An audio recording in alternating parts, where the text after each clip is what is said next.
Have you ever had to gather evidence against your own parents? After a crane accident shattered my spine, a settlement check worth $124,000 was issued in my name, but it never reached me. The truth I wasn't prepared for? Sometimes the person stealing from you is the same one who makes your dinner. I discovered someone had forged my signature, and the handwriting looked alarmingly like my father's. I was still learning how to walk again, but I followed the ash trails, the burnt envelopes, the careful lies, all the way to court. In this video, you'll learn how to detect and respond to financial betrayal inside your own family, how to legally reclaim what's yours, even while healing, and why protecting your boundaries matters more than keeping the peace. I recorded their denials, got the handwriting verified, and faced them with the truth under oath. If you're dependent on someone, financially, physically, emotionally, don't ignore the signs, because once trust is drained, it takes more than strength to stand tall again. Before we dive into the story, I'd love to get to know you a little better. Drop a comment below and let me know where you're watching from. That way, I can send you a special shout-out. Now, let's begin our story together. I used to measure progress by how many steps I could take before my legs began to shake. Lately, I've been counting something smaller. How many questions I can ask before Mom's voice goes high and thin. Recovery, I'd been warned, would test my spine and my patience. No one mentioned it might test my trust. January light slid across the living room carpet, bright and brittle like spun sugar. Mom had lavender candles burning on every flat surface. For calm, she said.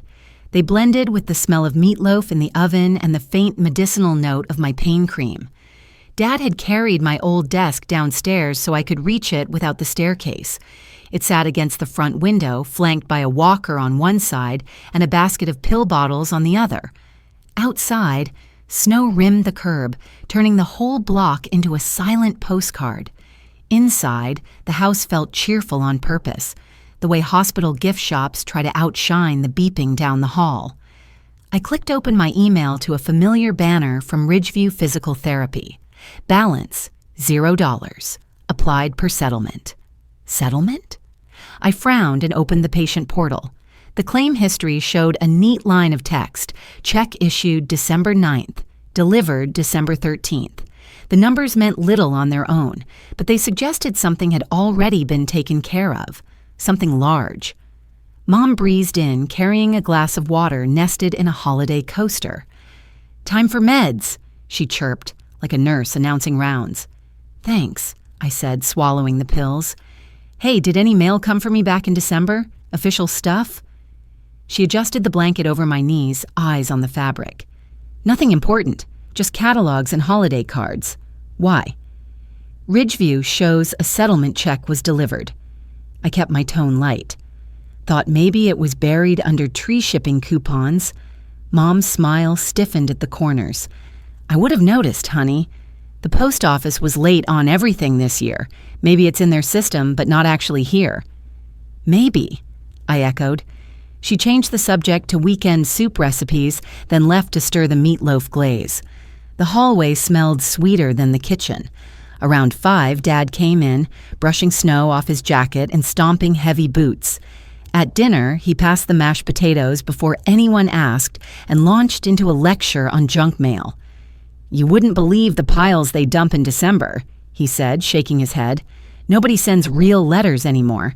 And checks? Who even uses those these days?" Mom gave me a quick glance that felt like a nudge under the table. I scooted my walker back after dessert, pretending the tile glare bothered my eyes, and excused myself early. Upstairs, technically the downstairs guest room that had become my sanctuary, I settled into the recliner the insurer had paid for. The one Dad half-joked looked like a rocket chair. It hummed softly as I elevated my feet, bone-meeting hardware in careful alignment. I opened the laptop again and logged into Blue Point Insurance. Same policy number, same portal. A new line flickered into view I hadn't noticed before. Check cashed, December 22nd. Cashed. My pulse thudded in places I still couldn't feel properly. I stared until the numbers blurred, then leaned back, eyes on the ceiling. Late December, memories rearrange themselves. Dad cleaning the living room after Christmas breakfast, tossing ribbon, boxes, and a stack of envelopes into the fireplace. I'd teased him about overdoing it. He'd laughed, said, "Keeps the clutter down," and closed the screen with a metal clang. I eased myself upright, testing the steadiness of my legs. The porch felt miles away, but I needed the cold to think. Each step with the walker was deliberate.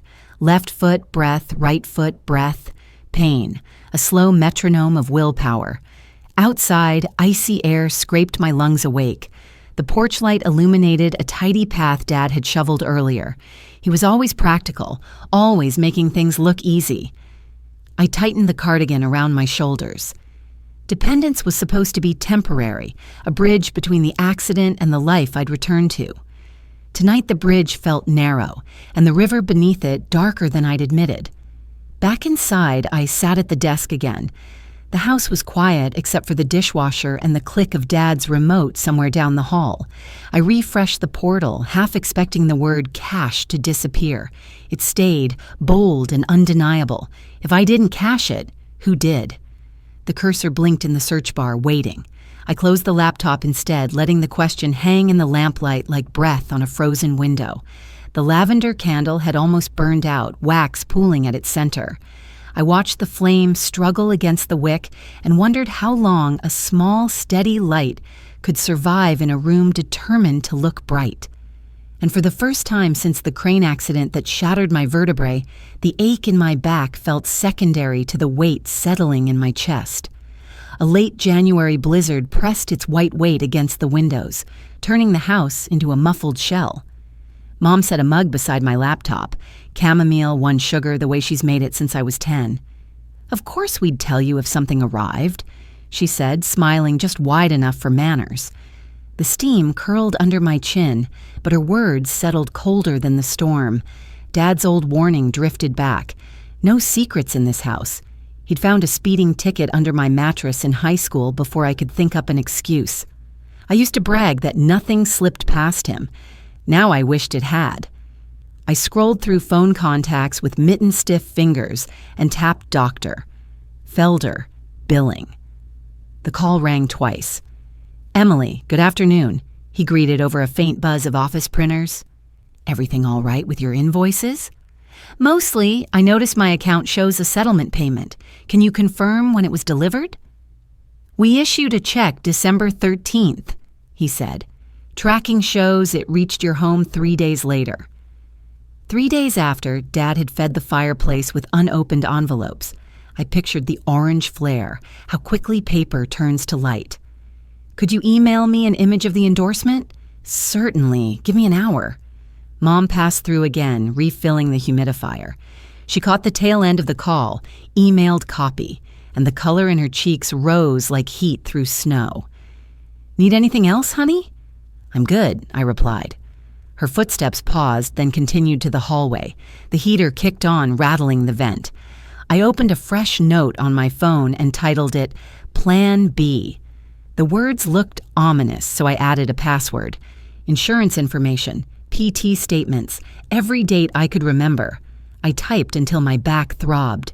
Dependence teaches you to hoard facts the way winter teaches squirrels to hoard acorns. Snow thickened outside, burying the mailbox in a drifting white collar. Dad stomped in, shaking ice from his coat. "Storm of the decade," he announced. His eyes went to the spreadsheet on my screen. "Still tracking your pennies?" "Just staying organized." He shrugged, but his jaw tightened. The television in the den blared a talk show about decluttering. Mom always turned the volume up during storms, as if cheerful voices could melt ice. Dad leaned against the doorframe. "You're digging into stuff you don't understand," he said. "We've been managing everything just fine." "I'm sure you have your reasons," I answered, keeping my tone even, the way physical therapists coach you to keep breathing through pain. He left for the kitchen. A minute later, I heard the cabinet shut with more force than necessary. My phone buzzed. New message, Jake. "Blizzard's brutal. Stay warm, cuz." I typed a quick thanks and told him I'd explain something later. Before I could hit send, Dr. Felder's email arrived. The subject line read, "Endorsed check, Blue Point claim." I opened the attachment. My name sat on the payee line, but the scrawl on the back wasn't mine. The loops were wider, the E too ornate. I zoomed in. A fleck of ash smudged one corner, as if the check had brushed soot. I forwarded the image to Jake with no explanation. His reply came so fast I imagined him staring at the screen in disbelief. "Emily, that handwriting looks a lot like your dad's. Dear friend, what would you do if you were in my shoes? I bet you can't guess what's coming next. But before we go any further, drop a 5 in the comments if you're still with me, because what happens next might just leave you speechless." The room spun gently. I steadied myself against the desk. Outside, wind carved lines into the snowbank. Inside, another kind of drift was forming, one built of doubts layering until nothing felt level. Dinner smelled of Mom's beef stew, a recipe she'd promised would stick to my ribs. I took my place at the table, Walker folded nearby. Candlelight reflected in the polished oak, but the warmth felt borrowed. Halfway through the meal, I cleared my throat. "Dad, did you sign a check from Blue Point Insurance?" His spoon stopped mid-air. Gravy dripped once, twice. He set it down with controlled care. "You weren't ready to handle that kind of money," he said. "Healing and responsibility don't always mix." Silence soaked the room. Mom's eyes filled, but she didn't contradict him. My hands trembled under the table, part anger, part neuropathy, and I laced my fingers to hide the shake. "It was issued to me," I said quietly. "My signature belongs on it." Dad exhaled through his nose, the way he does when a wrench slips and scrapes his knuckles. "We'll discuss this when you're stronger." "I'm strong enough to ask," I answered. The words tasted metallic. He pushed back his chair. "Dinner's over." His footsteps faded down the hallway, door closing with a decisive click. Mom gathered dishes without meeting my eyes. Later, in my room, I opened the top drawer for my insurance folder. Empty. The files I'd stacked so neatly beside my journal were gone. Cold spread through my chest faster than the storm outside. I sat on the bed's edge, snow-bright moonlight cutting a line across the floorboards. My phone lay face down, buzzing again. Another message from Jake, no doubt brimming with questions. I couldn't read it yet. Instead, I downloaded a call recording app, thumb hovering over allow microphone access. Trust, once cracked, rarely seals perfectly again. Dad's words echoed. No secrets in this house, but secrets, it turned out, were only forbidden to children. I slid the phone under my pillow, feeling its small, rectangular weight. The heater hummed, muffled by the storm. Somewhere down the hall, the television glowed through a half-closed door, filling the dark with other people's uncomplicated laughter. Outside, wind sculpted new drifts against the porch, erasing footprints before morning. Inside, I rehearsed questions no storm could bury. Questions that would have to be answered soon, whether anyone in this house believed I was ready or not. You do not expect to need evidence against your own parents.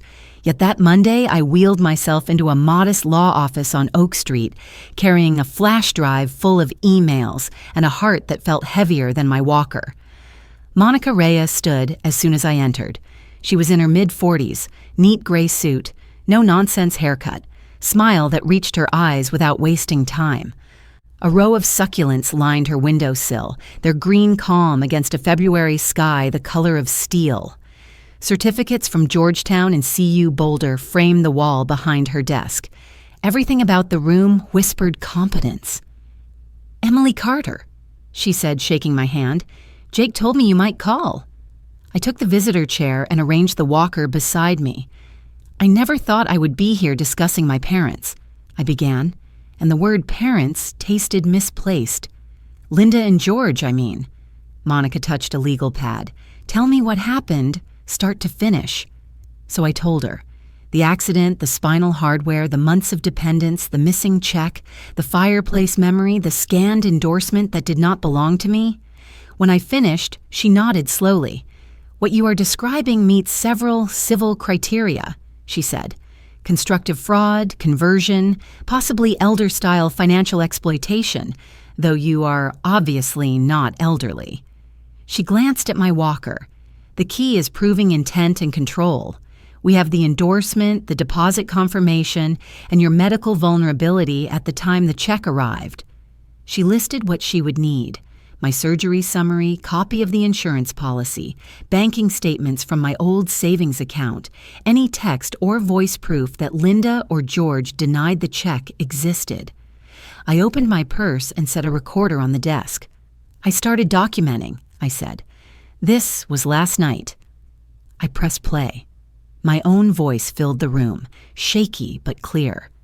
"Mom, Ridgeview says the money was mailed weeks ago." "There is no check, sweetheart. You are imagining things again." Monica paused the file. "That is useful. Shows denial after the fact." She clicked her pen, jotting bullet points. "I will prepare a demand letter. It does not obligate you to file, but it puts them on notice. We can ask for full restitution plus fees." A tremor ran through my hands, partly neuropathy, partly dread. "What happens if they refuse?" "Then we sue." She slid a draft template across the desk, crisp paper smelling of toner. "Do you want to send this?" I looked at the heading, Reyes and Stanton, LLP, Notice of Intent, and saw Linda's face reading it, wide with hurt, maybe anger. George would probably say I was overreacting again.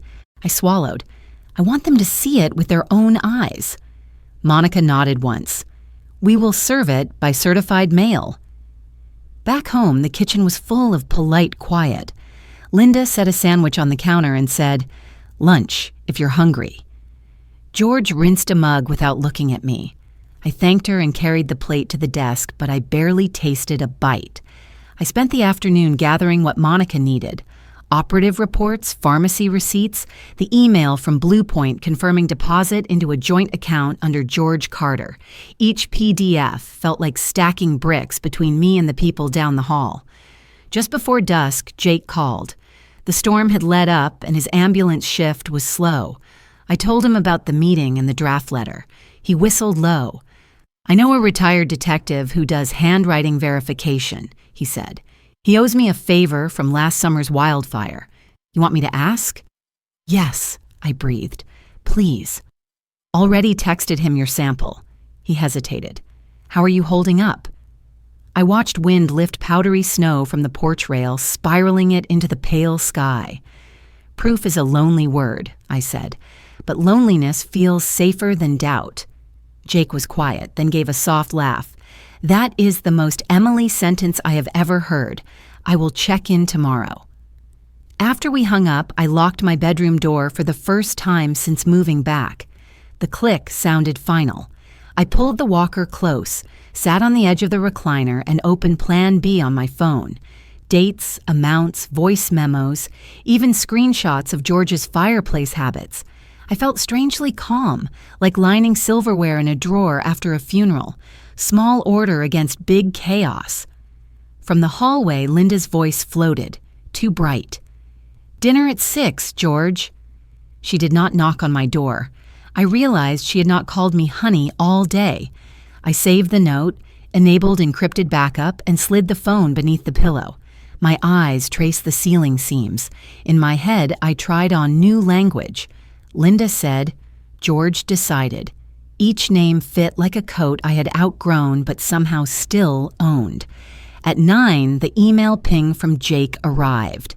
"You have solid matches on 3-letter forms. He can testify." Then a second message followed 5 seconds later.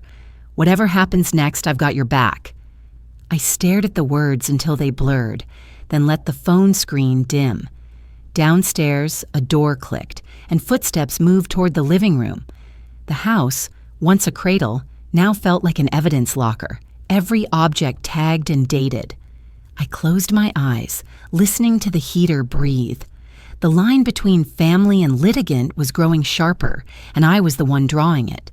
Snow had stopped falling, but the air still carried that hollow February hush when the certified letter arrived. I heard the mail truck sputter away and watched Dad, George, I corrected myself, shuffle down the driveway in his slippers to meet it. He signed for the thick envelope without looking at the return address. When he came back inside, he left a trail of slush across the tile and laid the letter on the hall table as though it were junk mail.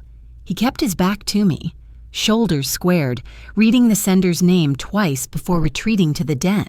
I waited, heart steady, then slipped the envelope into my tote beside the walker. The seal from Monica's office looked stark against my scarf. A decade ago, Dad would have joked that anything stamped ST, certified Huss, was grown-up trouble. Now grown-up trouble had come home to roost, and no one was joking. That evening, I asked them to join me in the kitchen.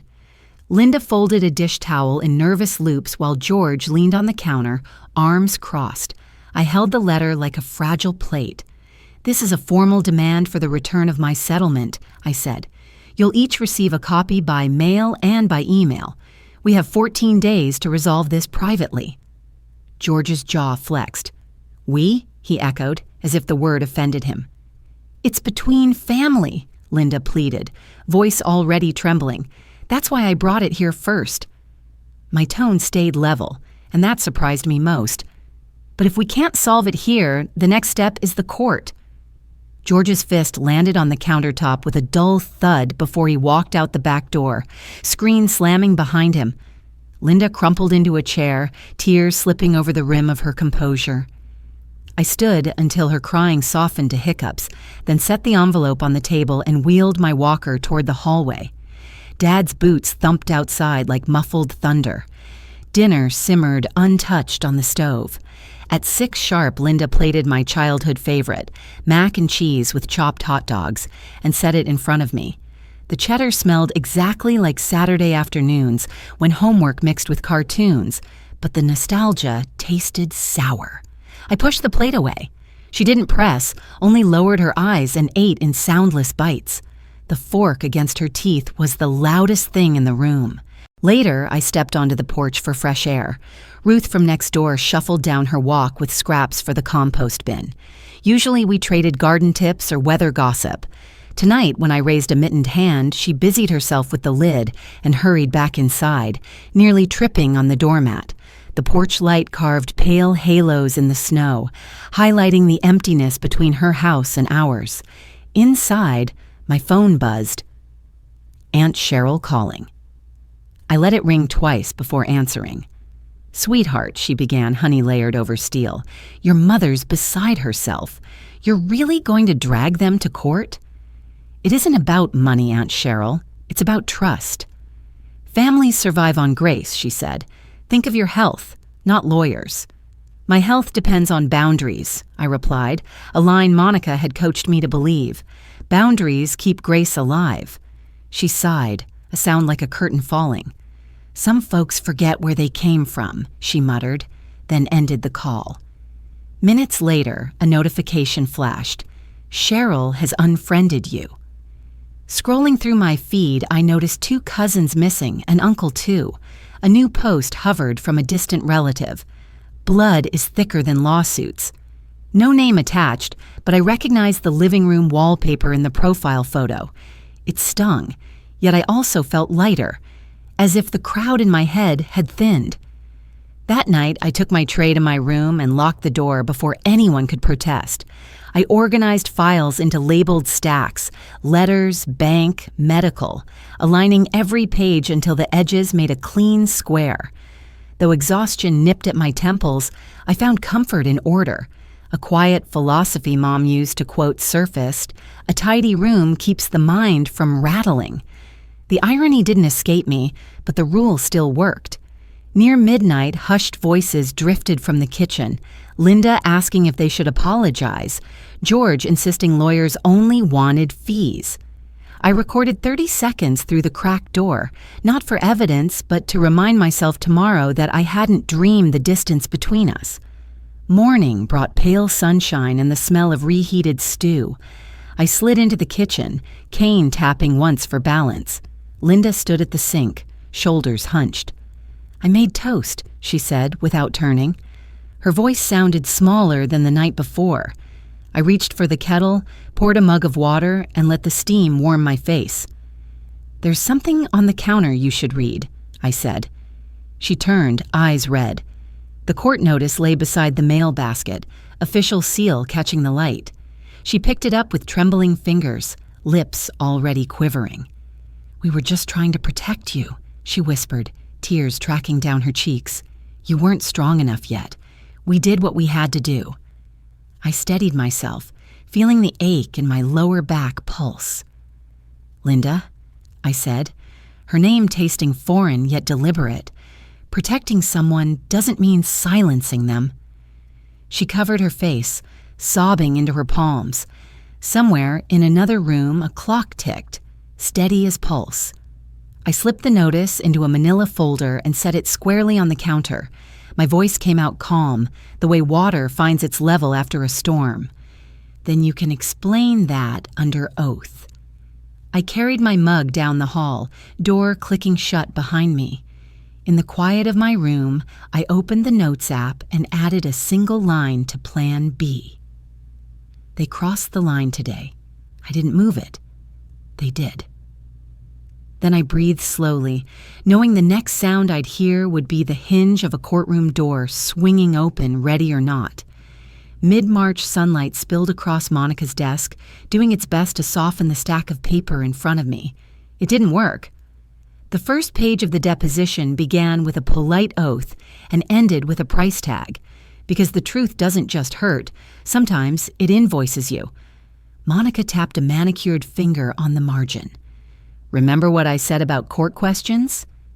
"Never ask one unless you already know the answer," I recited. "Exactly. Now read." I adjusted the lumbar cushion, steadying my back and my nerves, and started with George's transcript. His words marched down the page in crisp courier type. Q. Why didn't you tell your daughter about the insurance money? A. She wasn't stable enough. It was for her own good. Stable. As if I were a rickety shelf he'd bolted to the wall without permission. Linda's deposition followed, softer in tone but sharper in deflection. Q. Did you intend to keep the funds? We planned to give it back, eventually, but she was paranoid. It made recovery harder. Paranoid. The ink blurred for a moment, and I realized I'd been holding my breath.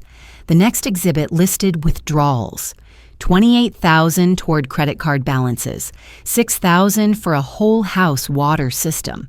One I'd never used because lugging myself downstairs had been too painful that week. I flipped another page. Linda had cried during her testimony. The court reporter noted each pause. George had answered in clipped sentences, confident enough to sign his name at the end. "How much of this can I read aloud in court?" I asked, voice low. Monica closed the folder. "As much as it takes," she said. "Every line is admissible." Outside, the parking lot was a glare of thawing snow. I eased into my borrowed sedan, transcript heavy in my lap, and let the seat warmer hum away the chill. My phone buzzed. "Jake." New text. "You already knew," he wrote. "Now it's just written down." I managed a half smile. "Knowing still hurts," I typed back. "But at least pain has company." Back at my new studio, everything was still in boxes except the essentials. A futon, a lamp, and a kettle. Minimalist by necessity, healing by design. I set the transcript on a folding table and made tea, the steam fogging the only window. In that silence, I practiced saying their house instead of home and found it strangely easy. While the tea cooled, I scrolled through rental receipts, medical statements, bank alerts. Each digital ping felt like a metronome keeping time until the trial. When the kettle clicked off, I found an envelope wedged under the door. Postmark Larimer County Court. I slid it open with a butter knife. Trial date, May 9th, 2023. The room felt smaller suddenly, but also clearer. I pressed the paper flat, inhaling the scent of fresh ink, and imagined walking into the courtroom 2 months from now. Cane steady, voice steady. Nothing left to wonder about. Another text arrived from Jake. Need anything for the weekend? Groceries? Moral support? Yes, I replied. Potatoes and moral support in that order. He sent back a thumbs up emoji, and I let it be. The heater kicked on, rattling softly.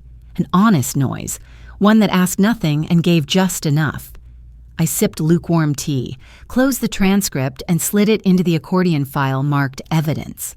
Labels made things neat. Neatness made them bearable. Outside, twilight settled over the rooftops, violet on snow. I thought about George tightening a wrench on the new water system, Linda wiping sawdust from a countertop paid for with my future, both of them believing love could excuse omission. Love is many things, I decided, but it is never permission to rewrite someone else's ledger. I locked the apartment door, not out of fear but ritual, and drew the blinds.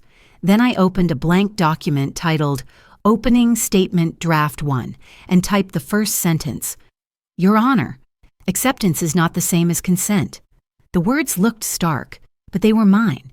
And for the first time all winter, I felt taller than the cane beside me.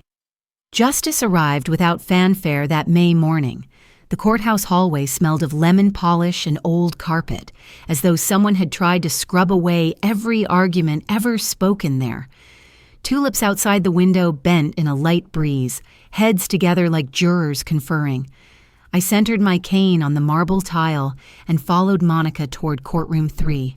My breath stayed slow, the way physical therapy taught me when a step felt taller than it was. Inside, the air held a hush that reminded me of church before Easter service. George sat at the defendant's table, spine rigid under a navy jacket. He studied the brass light fixture overhead as if it held the answers. Linda dabbed her eyes with a lace handkerchief, though no tears had fallen yet. She did not look up when I took my seat. The judge entered, robe stirring like a quiet wave.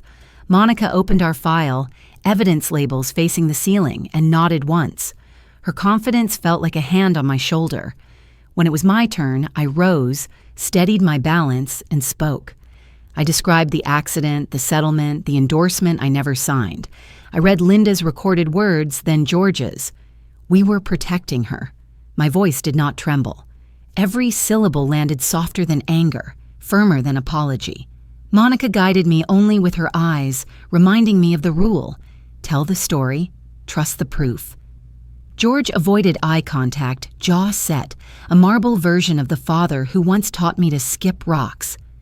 Linda cried openly now, shoulders folding inward, but she did not plead. Maybe fatigue had replaced denial, or maybe she finally understood that tears could not revise a bank statement. The judge reviewed the exhibits, glasses perched low. The tick of the courtroom clock measured each page turn.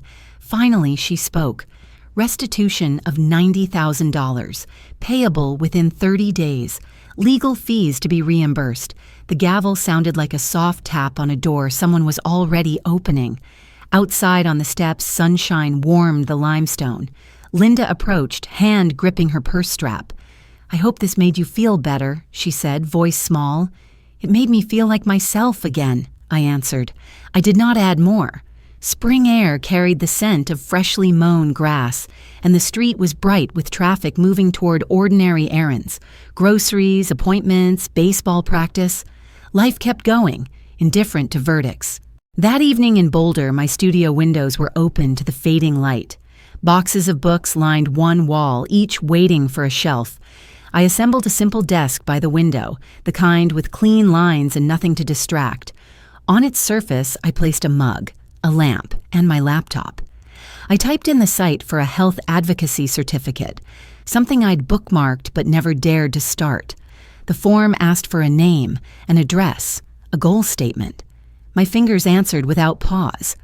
A knock sounded. Jake stepped inside with a toolbox and a smile that looked half relief, half pride. Together we leveled 2 pine shelves above the desk. He said little, just handed me anchors and screws, letting the drill's hum fill the room. When we finished, he hung a small framed quote he'd brought. Protect your peace, even from the people who gave you life. He hugged me, no words needed, and left before dusk turned to dark. I brewed chamomile tea, steam curling toward the fresh paint scent. Outside, students biked past, laughter trailing like ribbon. Their freedom felt close, like a song I almost remembered. Cup in hand, I stood at the window. The curtains brushed my wrist, light fabric for warmer days ahead. My phone rested silent on the counter. For the first time in months, I didn't glance at it, didn't wait for a message that might not come. Instead, I listened to the gentle clink of the spoon against porcelain and the soft percussion of a neighbor's screen door. I sat at the new desk, opened the application portal, and reviewed each field one last time. The cursor blinked, patient as ever. I pressed submit. The confirmation page appeared, plain and satisfying, no fanfare needed. "No one speaks for me again," I whispered, not as a threat, but as a promise. Outside, the tulips nodded under a street lamp's glow, and the night settled quiet and sure around my new beginning. That night, as I sat beside my window with the tulips just beginning to close for the evening, I felt something I hadn't in a long time, peace that didn't need permission. The courtroom gave me justice, but it was reclaiming my voice that truly set me free. Sometimes the people we trust most cross lines they never should. And while forgiveness may come later, boundaries often need to come first. Protecting yourself isn't betrayal. It's a form of love, too. If this story reminded you of your own journey or someone you once had to let go of to heal, I'd be honored to hear your thoughts. Feel free to share your reflections. I'm listening. And if this story touched your heart, give it a thumbs up and subscribe for more stories about resilience and hope. Thanks for watching.